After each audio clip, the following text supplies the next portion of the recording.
তিনি কিন্তু এখনো লাইব্রেরি দেয়নি, আর তার কিছু চামচা ছেড়ে রেখেছে। তারা বলছে নওশাদ সিদ্দিকী ভাঙড়ের জন্য কি করলো জানিয়ে দিই আপনাকে।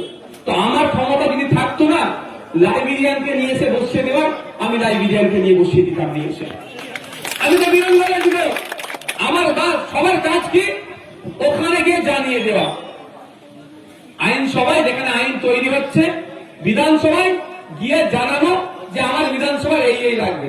আমি বিধানসভায় গিয়ে জানিয়েছি আমাদের এই বিজয়গঞ্জ বাজার থেকে বাস ছাড়ার কথা, যে বাস বেলেঘাটা আইডি হসপিটাল হয়ে, শিয়ালদা হয়ে, ধর্মতলা হয়ে হাওড়া স্টেশন পর্যন্ত পৌঁছাবে, এ দাবি আমি রেখেছি।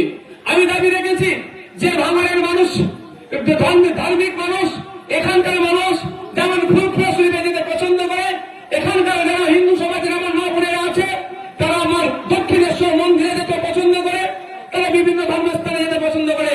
তাই ভাঙড় থেকে দক্ষিণেশ্বর হয়ে ফুরফুরা শরীফ বাসের রোড করা হোক, এ দাবি আমি চালিয়েছি।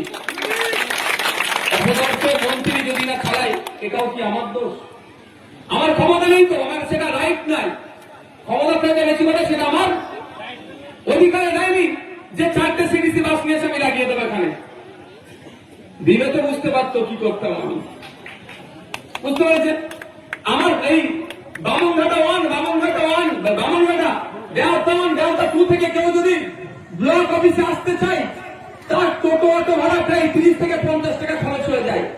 তাদের কথা ভেবে আমি বিধানসভায় দাঁড়িয়ে পরিবহন মন্ত্রীকে বলেছি এবং ভাঙড়বাসীর কথা ভেবে যে ভাঙড় 2 নম্বর ব্লক থেকে যদি কেউ আপনার সদর অফিসে যায়, অর্থাৎ সাব ডিভিশনে যেতে চায়, সেখানে কত ব্রেক জার্নি করতে হয়। তাই বিজয়গঞ্জ বাজারকে মেন স্টপেজ করে এখানে একটা ভালো উন্নত মানের বাস টার্মিনাল বানিয়ে, ওই সরকার মোল্লার মতো নয়, বাস টার্মিনাল চলেছে বলে তুই বোম্বা দিস